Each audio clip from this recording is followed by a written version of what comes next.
Voltamos, 11 horas e 34 minutos. Vamos juntos até o meio-dia aqui na BMC News. Muito obrigada pela sua audiência. E agora a gente segue aqui a nossa rodada de entrevistas com ele, Vitor Cândido, economista do Terraço Econômico. Vitor, obrigada pela sua disponibilidade de estar aqui com a gente. Sempre muito bem-vindo. Um prazer estar aqui. Bom dia aí para os telespectadores da BMC. Vitor, começando, eu queria falar sobre um pouquinho de dados do IPCA. Agora, no comecinho dessa edição, a gente trouxe falando desses dados, né, que subiu 0,94% em outubro em comparação ao mensal, na última comparação mensal segundo o IBGE. Qual que é a sua leitura sobre esse indicador? Esse dado do IPCA 15 é muito interessante, né? O IPCA 15 é o primeiro índice oficial do IPCA que a gente tem em frente ao mês. Então, por construção, ele pega o final do mês de setembro, que foi um mês de surpresa inflacionária, e a segunda metade de setembro já foi mais forte, e a primeira semana, a primeira quinzena do mês de outubro. Eu acho que esse é um índice que a gente tem que ficar de olho em duas coisas. Pela primeira vez, né, nesse período de pandemia, agora que a gente está saindo, a gente viu uma pressão um pouco maior em três segmentos grandes que correspondem a 50% do IPCA, que é bens duráveis, semiduráveis e serviços. Então, a inflação de serviços estava muito baixa, estava tendo deflação, né? Lembrando que boa parte da economia é serviços, salões de beleza, academia e afins. Agora está voltando, então está tendo algum reajuste de preço nesses setores. E os bens duráveis e semiduráveis, né, por exemplo, geladeira, automóvel, esse tipo de coisa, que já estava tendo um desempenho mais forte, né? As pessoas agora que a gente está saindo da pandemia, que a atividade econômica está voltando mais, as pessoas estão mais confortáveis em comprar esse tipo de bem, né, que são bens que envolvem crédito, né? Dificilmente as pessoas compram esse tipo de bem à vista. Então, se ela tem uma previsibilidade melhor do que vai ser o final do ano, que ela não vai perder mais o emprego ou que o negócio dela voltou a ter caixa, ela vai lá e gasta. Um ponto positivo é que alimentos veio um pouco abaixo do esperado. Então, alimentos, que era o vilão ali, que veio pressionando o IPCA, tem dado sinais que está arrefecendo.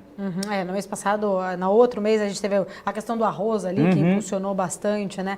Ô Vitor, eu também queria falar um pouquinho sobre... Ontem saíram os dados de seguro-desemprego, hoje nós tivemos os dados do PMI americano. Qual que é a sua leitura sobre a recuperação econômica americana e como que isso, de certa forma, pode influenciar aqui para a gente no Brasil? Bom, o PMI americano veio bastante próximo ali da expectativa, né? Mas veio bem pouquinho abaixo.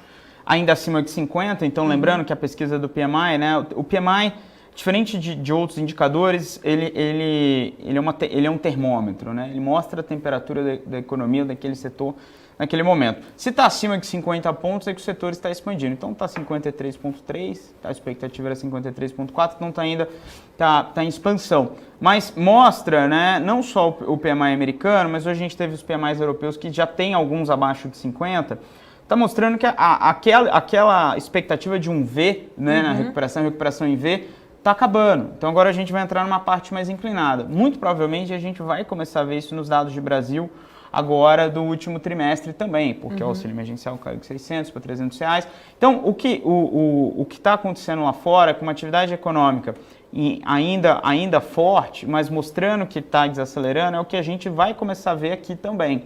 Tá? Então, em períodos normais isso teria mais impacto no mercado, mas o mercado americano está muito mais de olho na dinâmica eleitoral do que, né, nos dados econômicos. Mas eu acho que uma coisa que a gente pode se espelhar é que os Estados Unidos, assim como nós, fizeram auxílios no sentido de que deram dinheiro para as pessoas.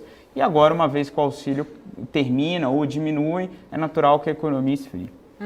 Eu quero continuar ainda nesse assunto dos Estados Unidos com você, mas antes, rapidamente, só para responder essa pergunta, o César Nogueira estava falando o seguinte, você estava falando agora um pouco do setor aí no panorama do IPCA, do setor que impulsionou a alta do IPCA, mas ele pergunta assim, pergunte ao Vitor se ele tem alguma preferência, o que você fala sobre o setor de construção civil, o que você fala sobre esse setor, sua visão para a construção civil. Tá, o setor de construção civil é muito interessante. Qual que é o nome É o César Nogueira.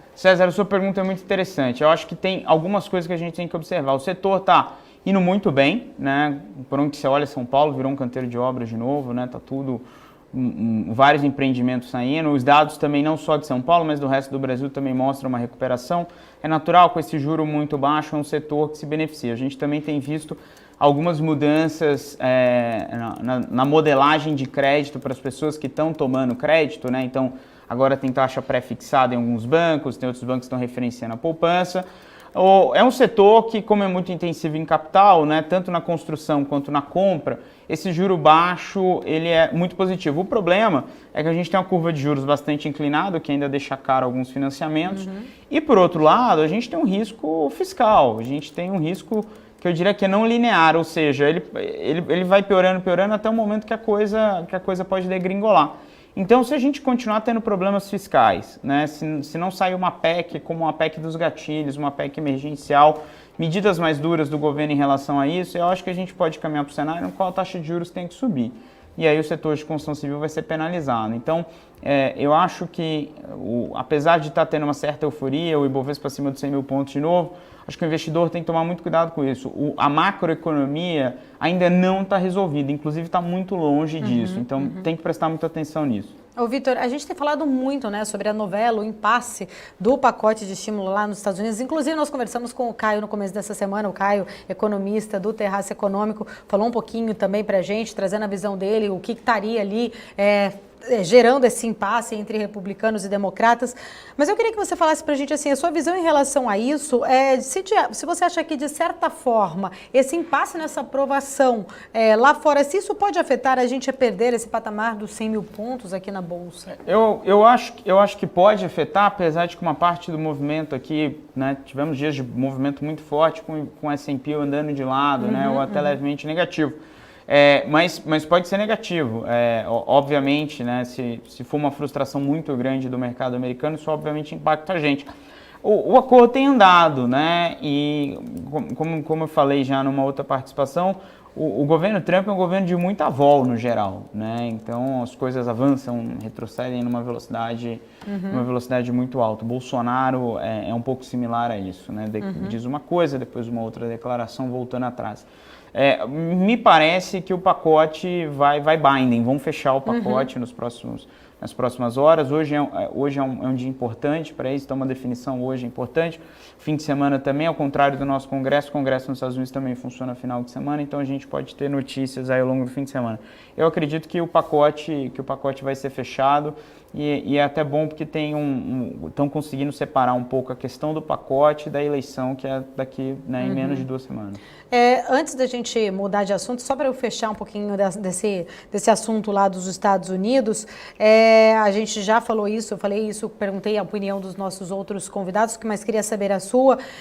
Vendo essa diminuição ali um pouco da diferença nas últimas pesquisas do Trump e do Joe Biden, apesar do Biden ontem, segundo a imprensa americana, ter dito que ele se saiu melhor no debate, que ele saiu melhor, venceu o debate ontem, mas a gente vê essa diferença que está diminuindo, de certa forma traz um receio para o investidor das chances do Trump contestar na justiça os resultados das urnas. Como que você vê esse movimento? Você acredita realmente que isso possa acontecer?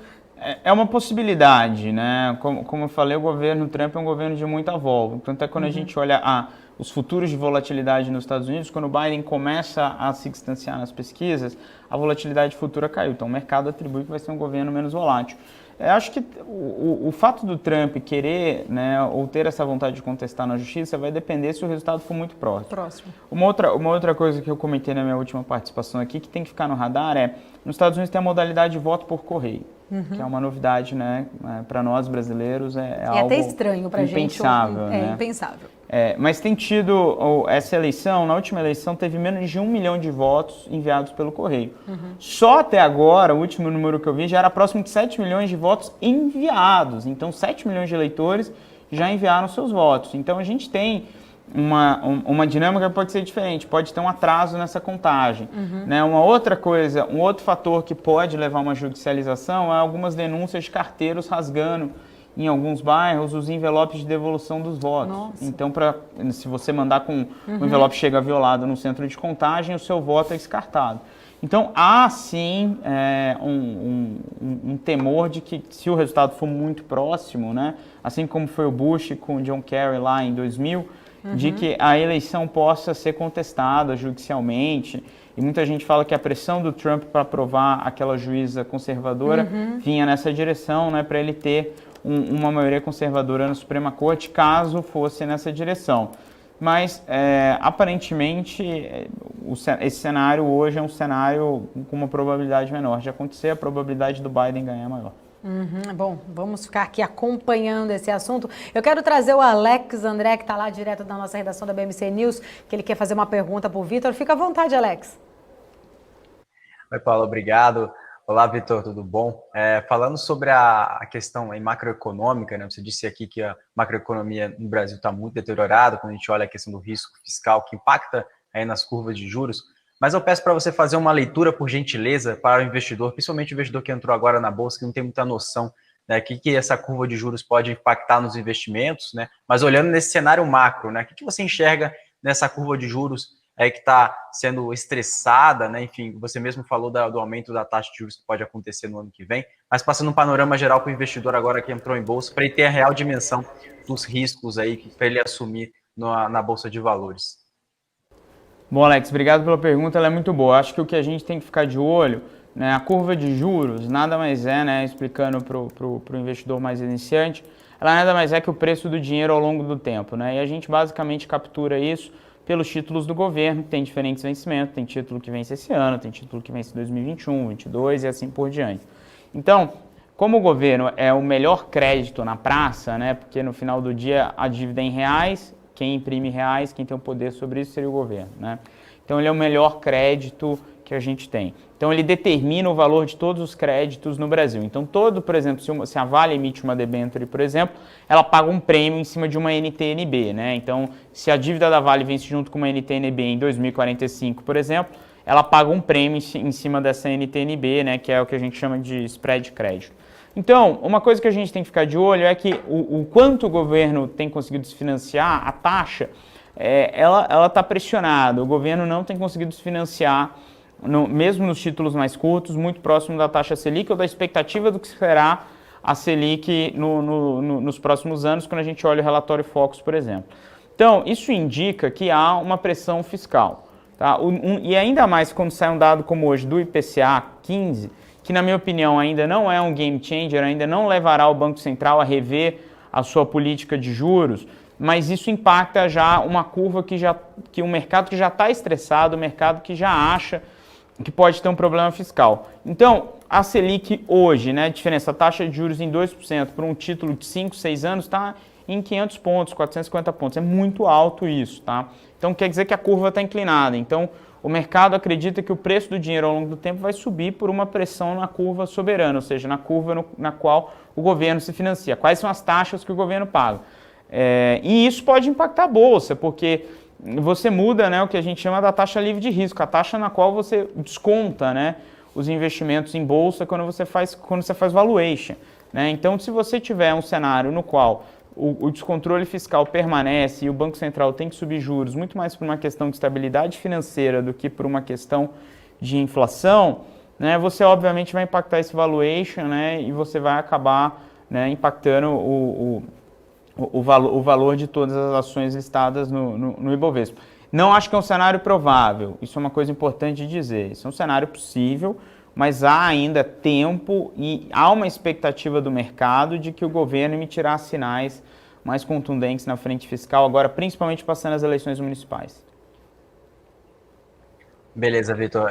Falando uma outra pergunta aqui, falando agora sobre o dólar, a gente está sempre observando que toda vez que tem uma volatilidade aí acima, o Banco Central vem atuando, né? Agora a opinião que eu deixo para você, Vitor, qual que é a sua leitura, a sua opinião sobre as atuações pontuais do Banco Central aí sobre o dólar?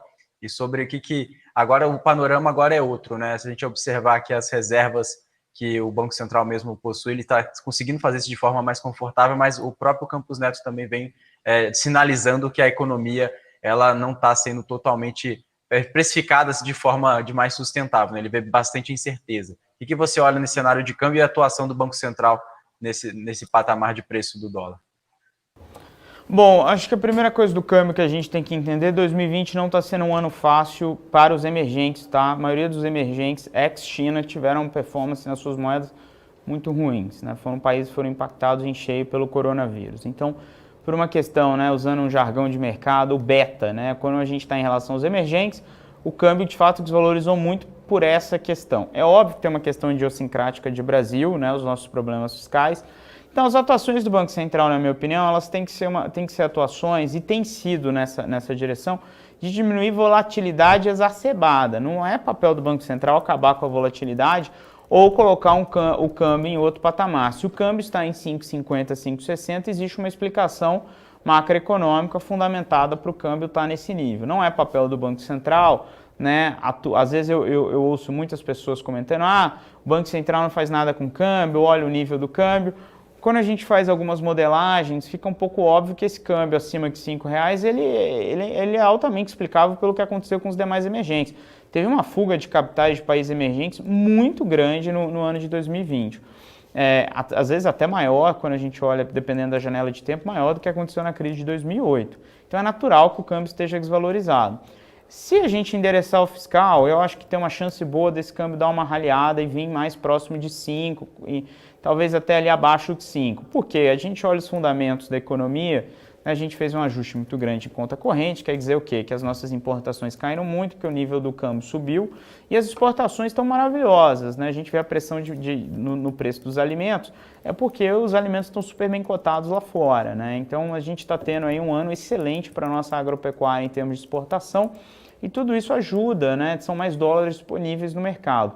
Então, do ponto de vista estritamente macroeconômico, tirando um pouco o risco fiscal da conta, há uma chance do câmbio dar uma bela melhorada. E estamos vendo nos últimos dias, últimas semanas também, uma descompressão nos emergentes. Mas o Banco Central tem que atuar para minimizar a volatilidade e não para editar o nível onde o câmbio está, se é 5,50, 5 ou 4,50. Não é papel dele, senão ele está criando uma distorção de mercado, o mercado sabe que é distorcido e vai operar contra. Ô, Vitor, tem uma pergunta aqui do Márcio Joia. Ele pergunta o seguinte, sua visão sobre o setor imobiliário com um cenário de juros baixos. Bom, Márcio, acho que é a mesma pergunta que é bem linkada com a mesma pergunta que eu respondi há pouco. Se os juros continuarem baixos, né, o governo fizer reformas críveis, a curva de juros desinclinar, o que vai ajudar muito na taxa dos financiamentos imobiliários, é um setor que a gente vê com bons olhos. E tem uma coisa interessante, nos últimos anos, né, muita gente falava, não compre um imóvel, compre um fundo imobiliário, não, imóvel não é mais um tão bom investimento assim. Uma coisa interessante é que com juros de 2% ao ano, alguns aluguéis estão pagando mais que o CDI, né? Então as pessoas estão olhando com melhores olhos para ativos físicos, não só imóveis no geral, mas todo tipo de ativo físico. Então esse juro baixo é importante por isso. Ele tira o dinheiro ficava confortável no banco, com juros acima de 10% ao ano. Né? Agora, com juros de 2% ao ano, ele queima na mão. Então, as pessoas, é o que a gente chama de equitização. As pessoas querem ter equity, ou uma ação, um fundo imobiliário, ou um imóvel. Então, isso vai muito nessa direção. Então, se o cenário de juros baixos permanecer com o governo endereçando, né, começando a endereçar o fiscal após as eleições municipais, as perspectivas para o setor continuam muito boas. Um assunto que eu queria falar com você, Vitor, foi um assunto nessa semana, a questão do Guedes falar sobre privatizar o Caixa Tem, né, da Caixa Econômica. Hoje, no comecinho dessa edição, eu trouxe uma notícia do programa lá de saques emergenciais de fundo de garantia, que tem sido cada vez mais tendo os relatos de fraudes, inclusive fontes ligadas ao banco, diz que houve uma perda mensal já de em torno de R$2 milhões. A gente, isso usando o aplicativo, qual que é a sua visão em relação a isso? A gente sabe que tem muita gente que teve problema para sacar o auxílio emergencial pelo Caixa Tem, teve muitos relatos de fraudes, dinheiro desviado, aí vem essa questão dele, levantar essa possibilidade da privatização. Qual que é a sua visão em relação à privatização desse aplicativo e da Caixa como um todo? Acho que a primeira, sobre a questão das fraudes, eu acho que isso é uma coisa bastante interessante, porque o Brasil, de fato, a gente tem que lembrar que a gente é um país pobre e muito ignorante. Então, muitas pessoas caem em golpes e fraudes por simples ignorância, né? Por mais que o governo invista em informação e afins, esse tipo de coisa acontece. Realmente tiveram vários relatos de instabilidade no aplicativo, que é natural, dado a quantidade de pessoas que tiveram que... o Paulo Guedes diz 64 milhões de contas, né? Então hoje, basicamente, qualquer pessoa, independente do nível social, se você tem direito a fazer um saque no seu FGTS ou qualquer coisa do tipo, você vai fazer via o aplicativo. Se isso é monetizável ou não, aí é uma outra discussão. Eu acho que tem um certo oba-oba, tem 64 milhões de contas abertas, né, falando, é um Nubank dentro da Caixa, mas a gente tem que entender qual que é a qualidade desse serviço, que no primeiro momento me parece relativamente baixa, e o quanto o serviço retém de depósito. Muita gente recebeu ali, jogou para outra conta ou sacou. Então isso é uma outra coisa, né? Qual que é o LTV desse cliente, né? Quanto tempo que ele vai ficar na plataforma, quanto ele vai gerar de plataforma. O governo tem uma vantagem, né? Que o custo de aquisição desse cliente é zero. A pessoa é obrigada a abrir aquilo. Né? Mas qual que é o LTV? Qual que é o long term value? Né? Quanto tempo que o cara gera de valor ali dentro daquela plataforma? Né? Ele toma um crédito, ele vai pedir um cartão de crédito, por exemplo, né? Coisas que remuneram o serviço. Né? O que não é trivial. A gente sabe que o Nubank, até pouco tempo atrás, pelo que eu me lembro, ele ainda não gerava resultado. Né? Então, você tem que ter uma escala muito grande e você tem que ter um produto que gere resultado. Fazer um IPO disso, eu acho que essas métricas vão ter que ser abertas, vão ter que ser discutidas com o mercado. Esse governo tem um certo oba-oba de privatização, vamos privatizar isso, vamos privatizar aquilo e entrega pouco no final do dia. Então, é uma coisa que a gente tem que ficar de olho. É um produto interessante, de fato o maior banco digital do mundo em termos de correntista, foi criado do dia para a noite. Agora, se é monetizável, se ele pode ser uma unidade de negócio fora da caixa, e tem muita gente que tem conta abriu a conta no tal do Caixa tem conta na Caixa. Então, né, um vai canibalizar o outro. É uma discussão bastante complexa e tem que tomar um pouco de cuidado com esse oba-oba, né? Legal, Vitor. São 11h56, a gente está chegando aqui na nossa reta final do nosso programa, mas antes, dá tempo da gente dar um giro com ela, Débora Oliveira, trazendo as últimas informações do mercado, atualizando para a gente. Fala, Débora. Vamos lá, Paula, olha só, o Ibovespa está caindo agora 0,26%, aos 101.648 pontos. Lá fora também o mercado acabou de zerar, Dow Jones está seguindo aí zeradinho, o S&P 500 que está um pouquinho numa leve alta aqui, mas nada muito significativo, Nasdaq que está caindo bem mais agora, 0,37. Isso tudo deu uma azedada no mercado lá fora, depois dos dados aí de serviço da indústria ter saído lá e ter ficado abaixo da expectativa lá, do que eles esperavam. Lá aí a gente tem, na Europa, DAX também continua subindo, 0,73%, FTSE no Reino Unido sobe 1,19%, CAC na França sobe 1,11%. E a gente tem o dólar agora também subindo 0,54%, cotado aí a 5,61. Entre as maiores altas e baixas, Companhia Aérea, que está liderando agora com alta de 0,33%, Braskem sobe 2,75%, Santander continua indo nas maiores altas, subindo 1,77%.